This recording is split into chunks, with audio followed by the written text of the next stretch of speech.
Bismillah, alhamdulillah, wassalatu wassalamu ala rasulillah. Alhamdulillah, anda bersyukur, berterima kasih kepada Allah Subhanahu wa Ta'ala yang telah memberikan nikmat yang sangat besar atas pertemuan kita, dan juga anda berterima kasih kepada tuan rumah dan teman-teman semuanya dengan di acara Galuh Gandang mengaji ini. Barakallahu fikum.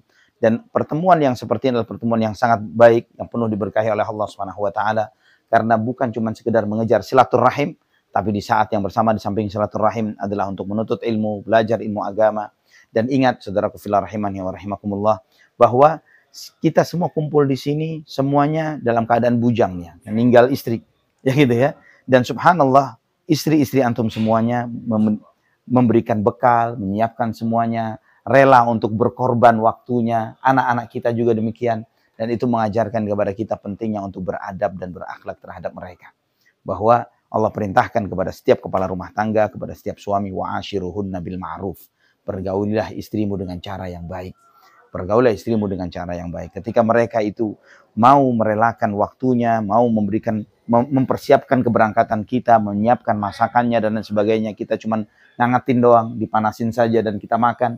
Nah, di setiap apa yang kita makan, kita ingat kepada mereka yang telah berbuat baik. Walaupun mereka tidak hadir di sini, mereka hadir dengan pahala-pahala itu, memberikan fasilitas, makan dan lain sebagainya.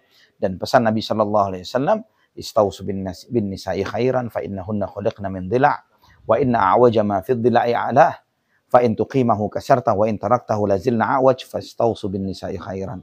Sabarlah kamu, nasihatilah istrimu dengan cara yang baik, karena mereka tercipta dari tulang rusuk yang bengkok, dan tulang rusuk yang paling bengkok itu yang paling atas. Ketika kita bersikap tegas, keras kepada mereka, kita patahkan. Tapi kalau kita biarkan, dia tetap senantiasa bengkok. Maka nasihatilah mereka dengan cara yang terbaik. Cara yang terbaik itu sabar. Cara yang terbaik itu adalah sabar. Maka di dalam Al-Quran, di dalam surat At-Taghabun, ketika Allah menyampaikan, Inna min azwajikum wa auladikum aduwan lakum fahdharuhum. Sesungguhnya di antara istrimu dan anak-anakmu adalah musuh bagimu. Allah sebut istri dan anak musuh. Terus apakah kita harus memusuhi mereka? Main silek gitu dengan mereka? Gitu kan enggak juga kan ya. Tapi Allah menyebutkan di ayat tersebut, wa in ta'fu wa tasfahu wa taghfiru fa innallaha ghafurur rahim. Namun jika engkau memaafkan, berlapang dada, mengampuni kesalahan mereka, sesungguhnya Allah Maha Pengampun dan Maha Penyayang. Konteksnya ayat ini, Allah menceritakan bahwa ada sejumlah sahabat yang terlambat untuk hijrah karena tertahan oleh istri dan anaknya. Kemudian ketika mereka hijrah, mereka dapati teman-temannya sudah pintar-pintar, sudah alim, sudah mengerti ilmu agama. Maka mereka kesal, gara-gara kamu nih, gara-gara kamu saya nggak ikut ngaji. Gara-gara kamu saya nggak belajar, gara-gara kamu saya nggak, dan lain sebagainya. Kita sering menyalahkan istri kita atau anak-anak kita karena keterbatasan yang ada. Kita harus mencari nafkah, kita harus memenuhi kebutuhan mereka, mengantarkan mereka, hal-hal yang terkait dengan mereka. Namun Allah menyebutkan wa in ta'fu wa tasfahu wa taghfiru.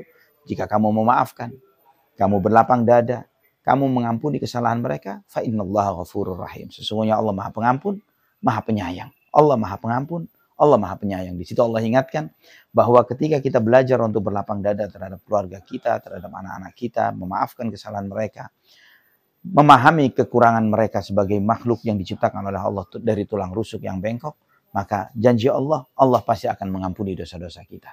Jadi walaupun dalam kondisi seperti ini, jangan lupa kalau pulang bawa oleh-oleh untuk mereka. Barakallahu fikum wa jazakumullah khair. Wassalamualaikum warahmatullahi wabarakatuh.